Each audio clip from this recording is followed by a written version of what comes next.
Boa tarde a todos. Nós vamos começar as nossas atividades dessa semana, né? Hoje, segunda-feira, 26 de abril, com a disciplina de língua portuguesa.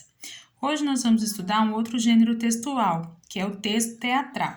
Então, aqui nós vamos ter uma explicação de que é um gênero textual. Aqui fala que são aqueles produzidos para serem representados, encenados e podem ser escritos em poesia ou prosa, né? Prosa é um texto falado, né? E a poesia a gente sabe que ele tem estrofes, que eles têm versos, ok?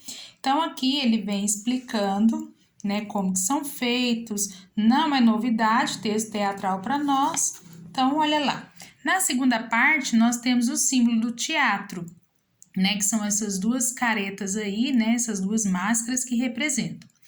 É uma alusão aos dois principais gêneros da época, a tragédia e a comédia. Durante o espetáculo, os atores trocavam de máscaras inúmeras vezes, cada vez delas representava uma emoção ou um estado do personagem. Então, antigamente, eles usavam para encenar máscaras. E aí tem uma máscara sorrindo e uma máscara triste, né? Então, aí, a tragédia, a coisa ruim, e a comédia, a coisa engraçada. Então, essas duas máscaras aí, elas representam, né, o nosso teatro, ok? Aqui tem um texto falando sobre os elementos da linguagem teatral. Nós temos o tempo, o espaço e os personagens. O tempo é classificado em tempo real, que indica o da representação, o dramático, quando acontecem fatos narrados, e o tempo da escrita, que indica quando a obra foi produzida. Nós temos o espaço. O chamado espaço cênico determina o local em que será apresentada a história.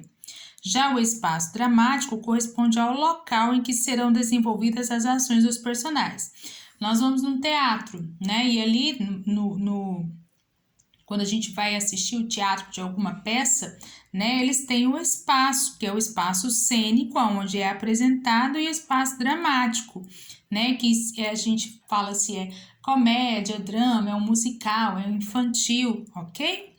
E temos os personagens. Segundo a importância, os personagens dos textos teatrais, são classificados em personagens principais, protagonistas, os secundários e os figurantes. Então, numa peça de teatro, a gente tem aqueles que são os principais, aqueles que aparecem de vez em quando e aqueles que são só os figurantes. Às vezes, eles nem têm fala, né? Eles aparecem ali na nossa peça, mas sem uma participação especial.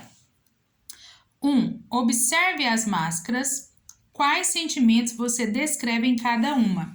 Então, aqui, ó, eu já expliquei, e aqui também tem o texto falando, né? Eles representam a alegria, né, e a tristeza, ou o rancor, ou o medo, né? Dependendo se for uma tragédia, ok?